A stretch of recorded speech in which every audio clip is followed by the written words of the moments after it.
পয়লা মে নেটফ্লিক্সে মুক্তি পেয়েছে সঞ্জয় লীলা ভানসালী পরিচালিত হীরামান্ডি দ্য ডায়মন্ড বাজার। এই প্রথম ওটিটির জন্য কন্টেন্ট তৈরি করলেন ভানসালী।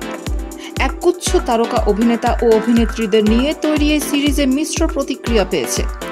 তবে প্রশংসিত হয়েছে অদিতি রাও হায়দারি, সোনাক্ষী সিনহা, মনীষা কৈরালা, সঞ্জিতা শেখের অভিনয়।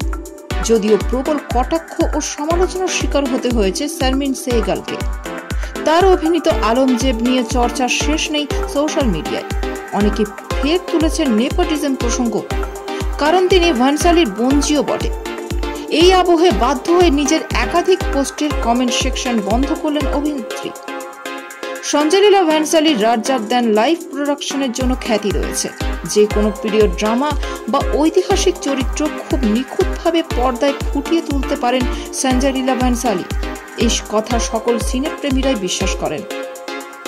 তার হীরামান্ডির অপেক্ষায় ছিলেন অনুরাগীরা, কিন্তু সেখানে আলমজেবের ভূমিকায় অভিনেত্রী সালমান সেহগালকে দেখে হতাশ দর্শক।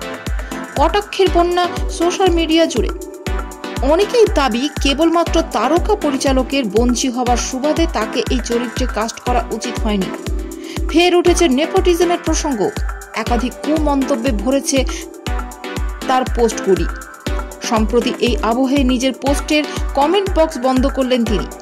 হীরামান্ডির বিশেষ এক প্রিমিয়ারের আয়োজন করা হয় আমেরিকার লস অ্যাঞ্জেলেসে। সেখানে পরিচালকের সঙ্গে পোজ দিয়ে ছবি পোস্ট করেছিলেন শারমিন।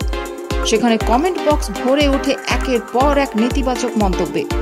সেই কমেন্ট বক্সই বন্ধ করলেন তিনি। এর আগে শারমিন সেহগাল একটি ম্যাগাজিন শুটের ছবি পোস্ট করেছিলেন। এবার সেই পোস্টের কমেন্ট বক্স ভরে উঠেছে নেতিবাচক মন্তব্যে। এক নেটিজেন লেখেন, আমার সত্যি ওকে আলম হিসেবে পছন্দ হয়নি, কোনো অভিব্যক্তি নেই, একই এক্সপ্রেশন। অপর একজন লেখেন, ইনি গোটা সিরিজটা নষ্ট করে দিয়েছেন, কোনো এক্সপ্রেশন নেই, ফিলার মুখ।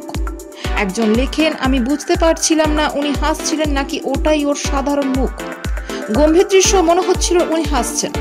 অপর একজন তীব্র কটাক্ষ করে বলেন, আলমজেব এত সুন্দর একটা চরিত্র ছিল, কিন্তু এসএলবি তার কেঠো অভিব্যক্তিহীন বঞ্জিকে কাস্ট করলেন। যখনই তিনি স্ক্রিনে আসছিলেন হাই উঠছিল, এক মুহূর্তের জন্য ওকে ভালো লাগেনি। এমনকি যে মেয়েটি সাইমার চরিত্রে অভিনয় করেছে সেও শারমিনের থেকে অনেক ভালো ছিল। তবে অভিনেত্রীর পাশেও দাঁড়িয়েছেন অনেকেই। একাধিক নেটিজেন লেখেন, এত কুমন্তব্যের কারণ কি? 2019 সালে মালাল ছবির হাত ধরে ফিল্ম দুনিয়া পা রাখেন শারমিন। এই প্রজেক্টের প্রযোজক ছিল সঞ্জয় লীলা ভানসালী সংস্থা ভানসালী প্রোডাকশনস। এছাড়া তাকে 2022 সালে অতিথি ভূত ভব ছবিতে কাজ করতে দেখা যায়। এই ছবিতে অন্যান্য গুরুত্বপূর্ণ চরিত্রে ছিলেন প্রতীক গাধী ও জ্যাকি শ্রফ।